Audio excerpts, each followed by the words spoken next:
Welcome back to Locked On Blues. Today we have a lot to talk about. We're going to take a look back to last season, and then we're going to look ahead, though, to the NHL draft coming up in a couple weeks and going forward. Besides talking about last season, what will this team do this coming season after their iffy season last year? This is all coming up on Locked On Blues. You're Locked On Blues, your daily podcast on the St. Louis Blues. Part of the Locked On Podcast Network, your team every day.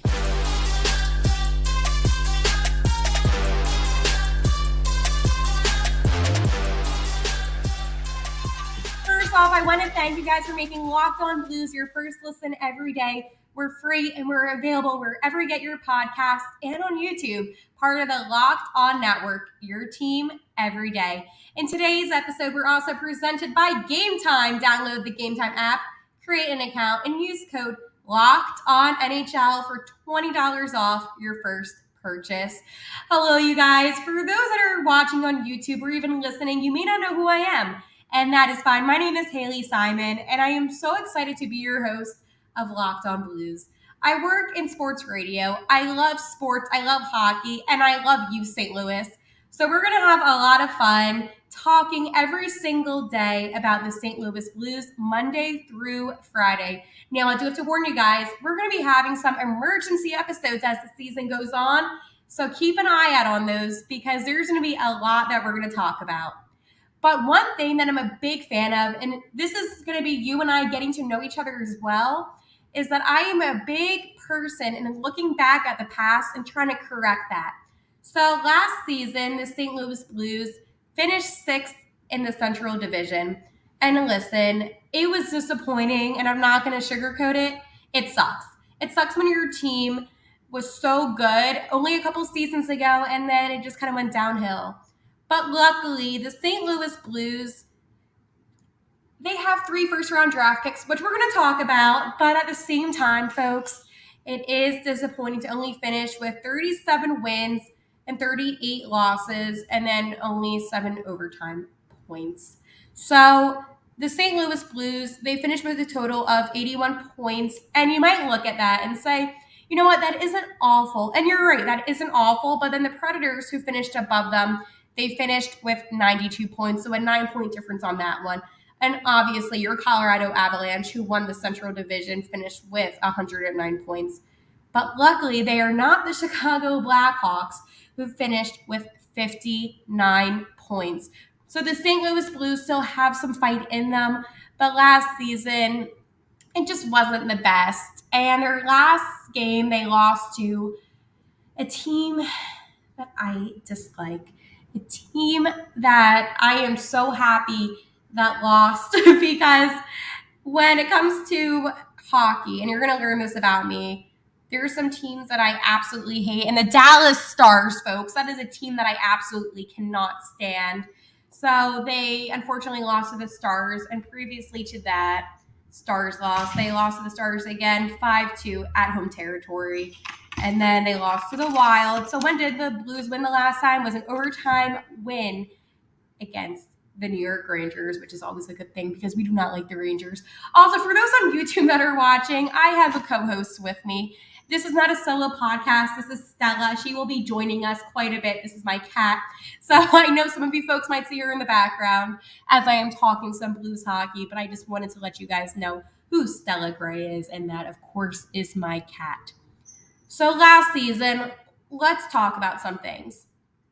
The number one struggle to me from St. Louis was the defense.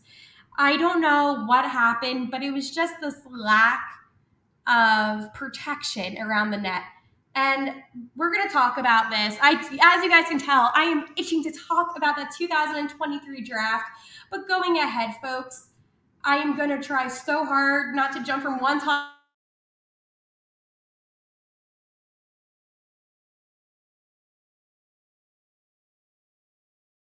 in the draft, which is super exciting for him, as the Blues do have the 10th overall pick. And that is a good pick. We're going to talk about that, but I'm just saying that is a good pick. So anyways, looking back at last season, what were the positives? What were the takeaways that you can look at and say, you know what, this was a positive. And for some, I would go to goals. Goals scored, and Jordan Cairo led the St. Louis Blues with 37 goals scored, and then he had 36 assists. So he led the team, obviously, and this is a player that is a franchise player that I cannot see the Blues trading in any kind of situation. You got to hold on to him. Now, leading the team in assists was Thomas, followed by Shen. And Braden Shen, another player. I mean, last season, you look at his stats, only 21 goals, not so great. But he will have a bounce back season. He's a player that didn't look as great last season, right? But it still doesn't concern me as much. The number one thing, though, when you do look at players that didn't play as well as they usually play, is what kind of person are they? Are they the kind of person that has that fire and fight in them? Or are they kind of the person that's just going to be like, you know what? That's not Shen, though. I can't even describe it because that's not Braden Shen. Braden Shen has that fire in him. And I have no doubt in my mind that he's going to come back and, lead the team. But, yeah, I mean, looking back, Justin Folk with only 11 goals. And there was not that many good ones. I mean, Krug, 7, Rosen, 8, Sammy Bias, 9. It was just a very low scoring season. And that concerns me a lot because when 37 is the most goals that one player has scored, while that's a good thing, I'm not doubting that, Cairo's goal scoring was bad in any way, but it's not enough. And I hate to say it, I hate to be blunt like that, but it is just not enough goals scored. And, I believe, let me go look on my stat sheet. Yeah, 37, and then he had the 36 assists. So he was pretty consistent, averaging 79 points, which is not bad. But then everybody else just drop. Kapanen only had 23 points this season with 8 goals and 6 assists. It wasn't good. And at the end of the day, that's what it comes down to. It just wasn't good. And I kind of want to forget about this past season because we did not see the Blues hockey that we're used to seeing. We're not seeing that fight. There was no energy on the ice. But before we get into our next topic, I do want to tell you some more about an app that I use that I love, and that is Gametime. So there's so many times where I'm stressed out, where I'm traveling. I'm a big person. I love to travel to watch hockey. So, for instance, I was down in Florida a couple months ago visiting my little brother since he lives out in Florida. And I said to my brother, hey, let's watch some hockey because who doesn't like some hockey? So I used the Gametime app. I downloaded it onto my mobile device and I got the cheapest tickets. I mean, nobody really watches hockey anyways in Florida, but I was able to watch the Panthers for really cheap.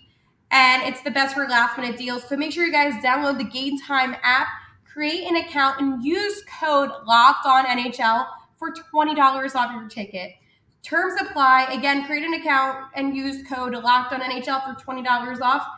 Download Gametime today. Last minute tickets, lowest price guaranteed. So that's a little bit about my friends over at Gametime. Okay, now it is time. We can talk about the 2023 NHL draft. It is about time. Okay, first off the bat, defense. This is a defense-heavy draft. And when it comes to the St. Louis Blues, defense is going to be something that Doug Armstrong is going to have to pick up. That is not even a question in my mind. You see, folks, when it comes to this draft, and there are so many prospects, I get a little nervous, especially being that 10th overall pick. Not that that's a bad pick, right? And I'm not complaining about it. I'm not saying, 10th overall was really bad and really not going to benefit the team when that is a lie. It's going to benefit the team 100%. But then obviously Connor Bedard, I hate to break it to you folks, he is not going to drop down to 10. Okay? He's not dropping down to the second pick. He will be going first overall to Chicago. And I know there's some other things with Chicago right now. St. Louis, I understand. I know we don't have to talk about it with Prague. I get it. we don't like Chicago right now. We've never liked Chicago, but especially right now, it's a little bit of a sensitive topic for all of us over here. So we do not need to worry about that. What I will say is we have prospects. We have really good guys. And that should make us feel a little bit better. Now, I'm not saying that this is going to be the fix-all because a lot of the guys in this NHL draft do need years of development. I'm not saying that this is going to be a draft where they're going to be ready to go all right away, but that's okay. We can take a couple seasons to regroup, rebuild, and then we'll be fine. So you might want to know, hey, Hale, who are some prospects that you might like, that you might want to see? So besides the defense, okay, I am also big on finding another guy that can play center. And one of my prospects that I really liked a lot is Charlie Stramel from Wisconsin, which is in the Big Ten. So off the bat, he has a history of scoring, which is what the St. Louis Blues desperately need. He is good size, good physicality, and in this kind of like, and you know what, the draft season, it's tough, okay? Lots of good guys, but I feel like with St. Louis's picks in the later of the first round, he will be somebody that they could potentially get. He's a good guy. Definitely will need some more years to develop, but I'm not worried about him. All right, now we're going to talk some defensemen. This is who I have going over the 10th overall pick, is Axel Sandin Pellikka. Okay, right-handed defender from Sweden. So this guy is one of the top defensemen in this draft. Excellent hockey skill. And this is another big one, a defenseman who can score. So this is huge, okay? He is a big size, a good skater, and he can defend. He usually has 40 points. So, I mean, there you go on that one. But, folks, I know I said defense, and while there is a lot of defense, we do have to take a look back at maybe even Zachary Benson, okay? He's a left winger from Winnipeg in the WAHL. Benson is super skilled. And the best part about him is that he is fast. He is one of the highest performers in the juniors, and there was no doubt in my mind having him on the team, especially put him in a third line, would strengthen that so much. So he is another player that I like for the St. Louis Blues. But then even this draft class, Brandon Yeager, center for Moose Jaw WAHL. Again, he's fast, he's skilled, but he is not yet at that fast and elite skill level. So again, a developing kind of guy, but he is also projected to be somebody that's taken right away. I'm not saying right away as in like the first draft pick, but he is somebody that's projected to be taken within the first 20. So if I were St. Louis, I would look at this. Take Axel, strong defenseman, take him, okay, at your 10th overall. And then with your other picks, in the 25th and 29th, see, now I'm telling you guys, if you're on YouTube, my cat just jumped up. She's like, I want to be on my mom's Locked On Blues podcast. Well, you can, Stella. Take the other guys, take the centers that are going to drop a little bit lower in the draft later on. That way, you can get a defenseman, maybe a center, and then a left winger or a right winger. But defense. You need to take a strong defender right away, St. Louis. This is not a draft where you can wait and think that some of these guys will stay because they're not. This is one of the strongest draft classes. And God knows how long that there's been in the NHL. So you need to make sure that those guys are taken off the bat. There is no time to be lackadaisical, to wait around, because Doug Armstrong, he needs to just do his thing and prove once again why he has been so successful in the past. But there was one other name that I liked. And it is because he is big. And that is Oliver Bonk. It's a right-handed defender from London, OHL, because of a big, mobile, puck-moving defenseman, okay? He is strong. He's good with transitional elements. And his size is so important. And that's the thing. I wouldn't be upset if even St. Louis went with 2 big defensemen.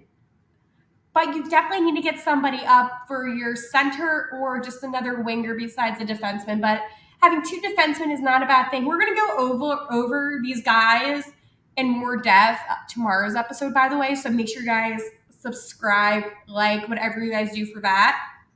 Because right now I'm giving you guys some names of some guys that I found that I did some homework on. But tomorrow we're going to really break down, especially Axel and some of the other guys that I mentioned in some more depth. Because the number one thing for me is this, folks. It is a tough draft class. I've said that already, and I'm going to say it again. It is tough. But it is super important for us to truly know who these guys are, which lines they would look best on. So not only am I going to go more in depth with who these guys are, I'm going to put them into the lines that we currently have and tweak the lines that we currently have and say, how would this guy fit into this line? Who would this guy be paired up with on D?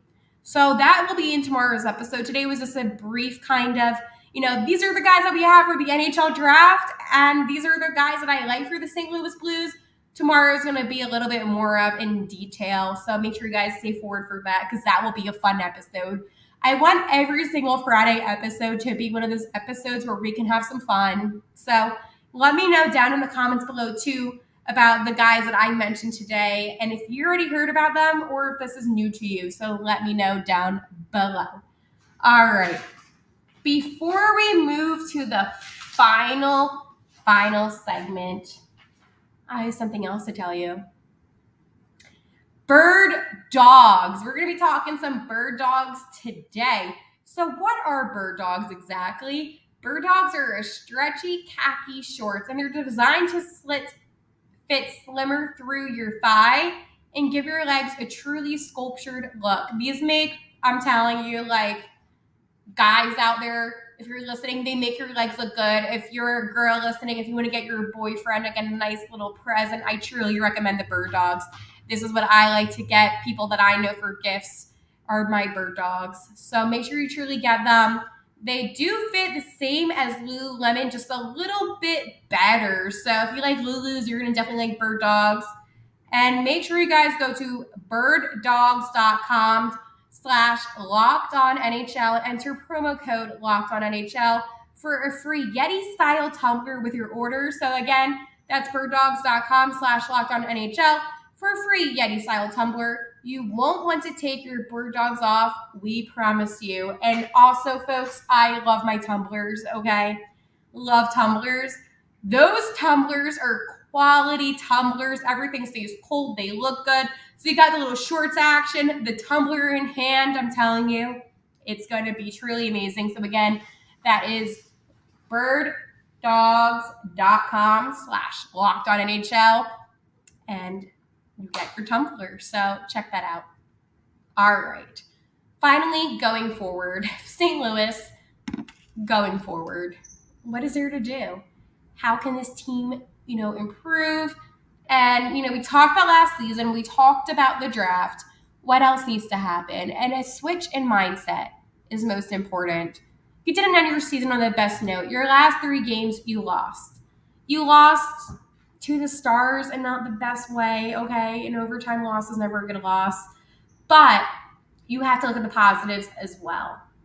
Your team also beat the Rangers overtime, which was a tough battle. That game, I remember like it was yesterday. I was on the edge of my seat watching because I said, this is St. Louis Blues hockey. This is hockey where it's resilient, hockey where you're fighting.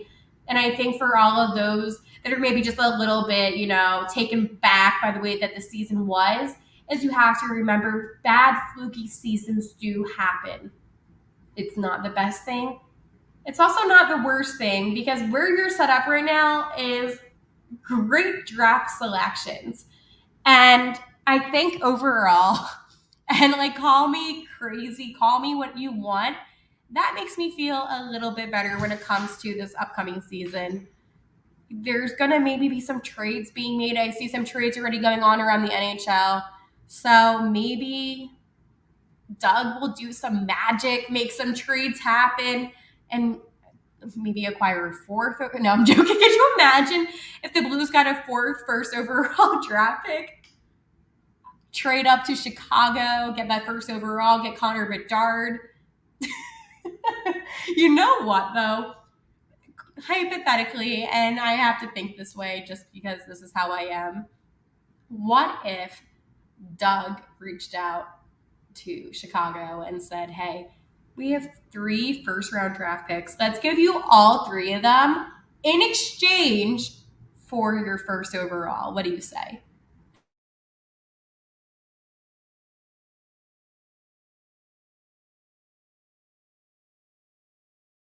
Because that would be an absolutely insane trade that just wouldn't make sense.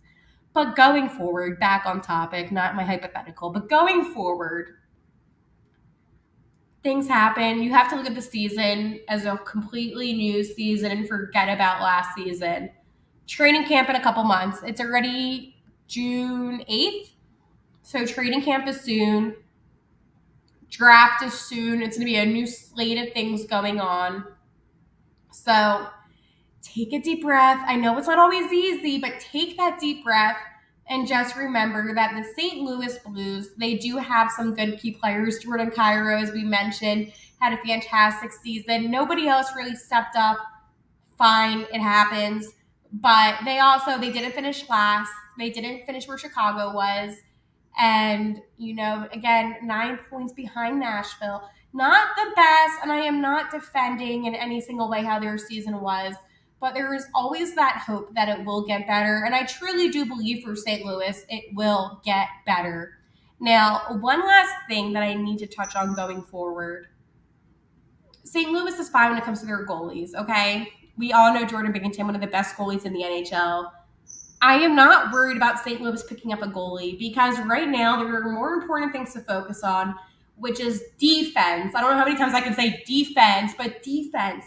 And again, having that center, having that winger that can just bring that magic, maybe for their third line, or just somebody that can just bring some energy again. I think just having some younger guys on the team is always a good thing. The NHL is one of those organizations where it's a young guy situation, where if the guys are younger, the teams will be better. So that is another thing that the St. Louis Blues need to continue to get to work on. And I'm not worried. I mean, I will panic if we're talking this way next year, same time next year, and they have the same kind of season. But this is not like St. Louis, and it was disappointing to say the least to see them be one of the worst teams in the league. Not the worst team, but the Central is competitive, okay? And they just didn't do that great of a job. It wasn't the best hockey performance, but at the same time, it wasn't the worst compared to around the league. It's a really weird situation when you look at St. Louis compared to other teams. The Coyotes finished below them, and the Coyotes suck. So they were the least of our worries, but they had 70 points again. The Blues had 81 points. And they were on a 3-game losing streak when the season finished. So it just sucks. But yeah, 38-point difference from the Colorado Avalanche. You won it all, which is absolutely insane. And the Stars had, again, 108 points and the Wild with 103. So next season, when you look at teams that are going to be more difficult against St. Louis, those 3 teams, but the Wild, and this is a good thing that I want to end this episode on, they were a team that have struggled so much. And it just seemed like in a couple seasons, they went from being one of the worst teams to one of the better teams. I'm not saying that they're the best team because they're not, but one of the better teams. I mean, finishing the season with over 100 points is always a good sign about your team. So that being said, St. Louis does have the ability to do that. And it just so happens they didn't do well when literally the best draft class is coming into the NHL. So going forward, not as worried. Before I end this episode, I am really excited for all the things that we're going to do on Locked On Blues. today was a bit crazy of an episode. We had a lot to talk about. Obviously, I'm starting this episode a little bit after the season ended and the Stanley Cup Finals are still going on. So I know there's a lot of hockey going on. But I also want to let you guys know that if you ever want to leave comments on YouTube, do that. If you want to tweet me ever, my Twitter is @HaleyTSimon. And, feel free to talk to me about some Blues hockey. We're going to be talking a lot of prospects, a lot of draft. This is going to be a draft heavy next couple of weeks. But again, you guys, thank you for making Locked On Blues your first listen every day, everydayers. Tomorrow on the show, as I talked about, we're going to be talking more in detail and in depth about the prospects that I mentioned to you guys. So make sure you guys stay forward to that. Also, everydayers, we're going to be doing something fun on Fridays, every single Friday. So if you want to have some fun on Fridays, stay locked on to Locked On Blues. All right, you guys, I'm Haley Simon, and I will see you guys tomorrow. Bye, guys.